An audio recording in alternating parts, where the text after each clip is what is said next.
Some people know him as the Wave God. Some people know him as Max Biggerville. Some people know him as the leader of a cult that I can't even explain, that I didn't know what was going to happen.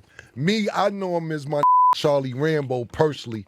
Listen, we want to give a big welcome home. Pardon us, we just eating and vibing. To my Max B. Max, what the is up, bro? What's good, man? I'm in my own world, B. I'm existentialist, man. I like to do my own shit. You know, I come from a whole nother spot. DJ Drama! Big bank, take little bank. I take a soon as it blank. And people looking at us, we gotta set the right example. We can't be looking crazy out here, so it is what it is. It's all love. I'm trying to get back on that plate. See what the wave came through and spent through. You see all the bags. You see what he spent, man. I appreciate your soul, man. Welcome home, man. Bigger Valley. In November 2025, one of Harlem's most influential underground rappers quietly stepped back into the world. The self-proclaimed wavy god, Max B, was released from prison on November 9th, 2025. He spent 16 years behind bars because of a 2006 burglary that turned into a murder. Originally, he was sentenced to 75 years behind bars, but later on, the court cut short his sentencing, allowing him to step back into his studio after 16 years. After knowing that he was going to be released soon, Max B was optimistic about his hip-hop career. He announced from jail that he is all open and ready to claim the credit and fame he deserved.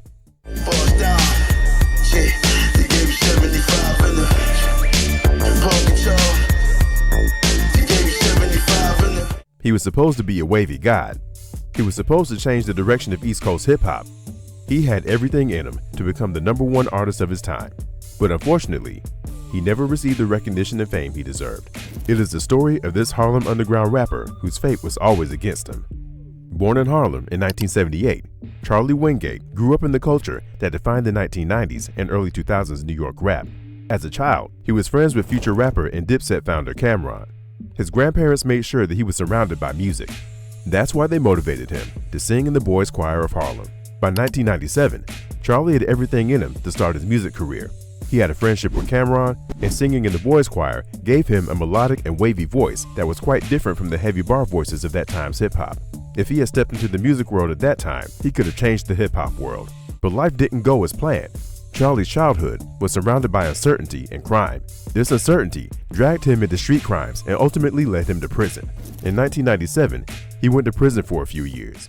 Find myself and find my craft, and this is what I love to do. When I came out, you know what I'm saying, I linked up with, fast forward, I came out like, in the 03, 04, linked up. Immediately after coming out, he started his music career and adopted the name Max B as his stage name. In 2005, he began his career by recording with Jim Jones, who had established his own post-Dipset collective, Bird Gang. Within that circle, Max B's distinctive voice and melodic delivery stood out. He was not a traditional rapper. He sketched notes, sang his hooks, and built the smooth, conversational flow that listeners would later label wavy. Jim Jones instantly recognized the talent of this new rapper. Max B was also satisfied with the direction and the studio of Bird Gang. He soon developed a deep friendship with Stack Bundles, another group member of his crew. In 2005, Max B was featured on various records, including G's Up and lead single Baby Girl off of Jones's sophomore album, Harlem, Diary of a Summer. With this, he also collaborated on various mixtapes of Jim Jones and Stack Bundles, creating magic in different songs such as Situations and Hold Me Down.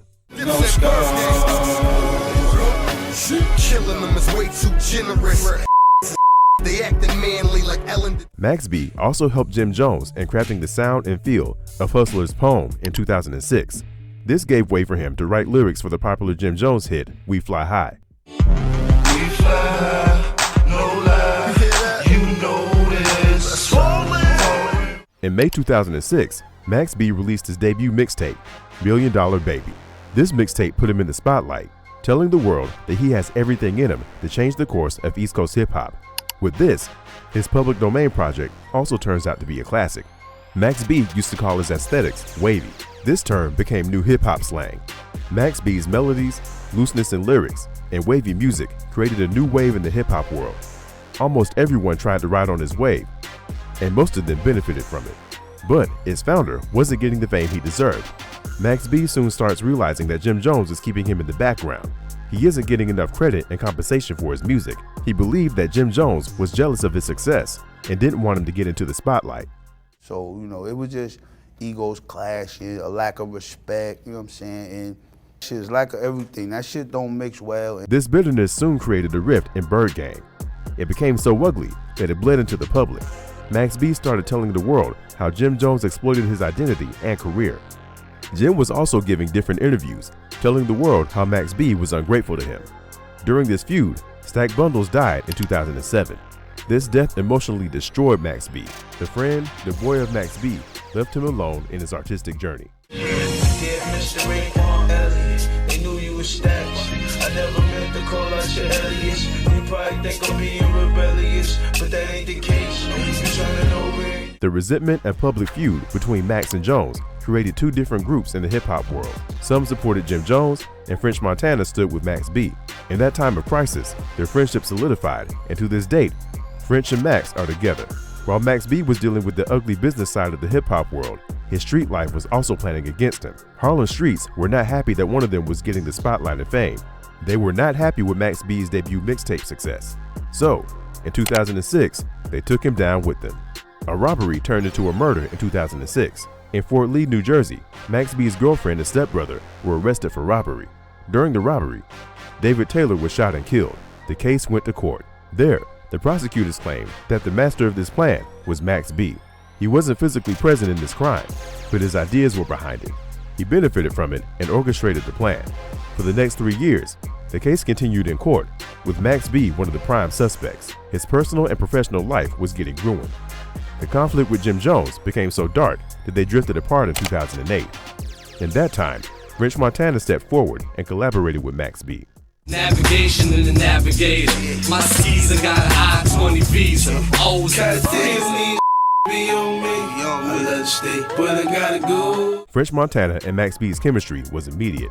Montana was new to the hip-hop world with the Coke Boys crew in tow. They didn't have any connections or reputation in the hip-hop world. Max B's connections were also impacted due to the Jim Jones feud.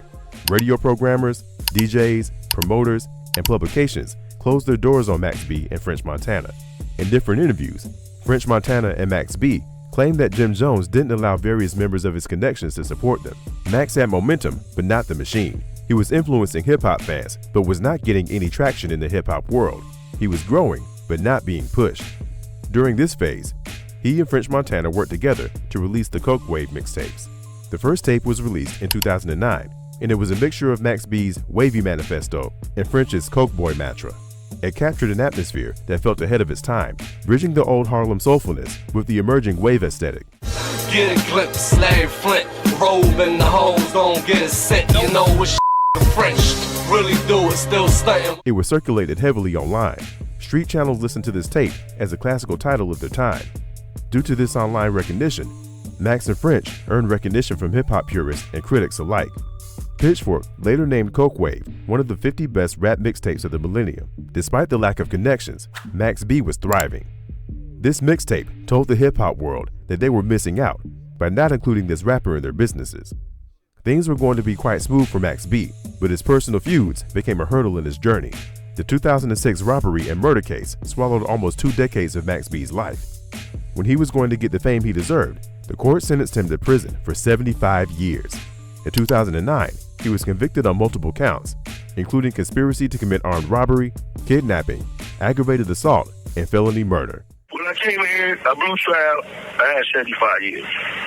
Wow. So at that moment, I ain't really give a fuck what was going on in the streets after that. My job now is to go up in here and get ready to do. So, on the verge of getting deserved fame, Max B went to jail, and French Montana paved his career.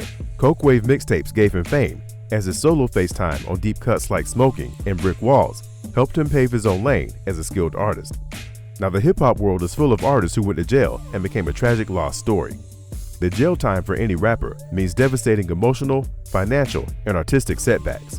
But a few rappers twist this unfortunate incident to their benefit, and Max B is one of them. In prison, he didn't disconnect himself from the music. He featured himself on other artists' projects through pre-existing recordings and over-the-phone raps and messages. One of his most high-profile appearances came through Kanye West in 2016. He sampled and referenced Max B's voice on The Life of Pablo. On the track Silver Surfer Intermission, Kanye acknowledged him as an innovator and credited him with inspiring the new wave concept. Yeezy, what's good? It's your boy Max B. What's going on? Just checking in on you. Appreciate the love and support. Along with it, Max B collaborated with different artists during his jail time. Some notable ones were French Montana and Wiz Khalifa. They remained his vocal supporters throughout the journey. The main achievement came in 2021 when Max put out a full-length album from behind bars. He used remote production methods to release Negro spirituals. His team arranged beats and edited phone-recorded vocals into his songs. Mad shit, riding through the streets as a renegade. Damn it, look at all this money my music generate. Bigger look at all the lives that you touch. Took niggas. These collaborations and music make sure that hip-hop fans don't forget his voice and legacy, and ensures that his friends and supporters don't forget him. Now he is out of jail, ready to restart his artistic journey. French Montana celebrated his comeback and is hopeful that this underground Harlem rapper will get the fame he deserves. I'm a boss. I'm not with that. It's never nothing no more. Like, I look like a boss, I feel like a boss, I taste like a boss. Nigga, Max Bigger Val. Let us know what you think in the comments, and don't forget to like and subscribe if you enjoy content like this.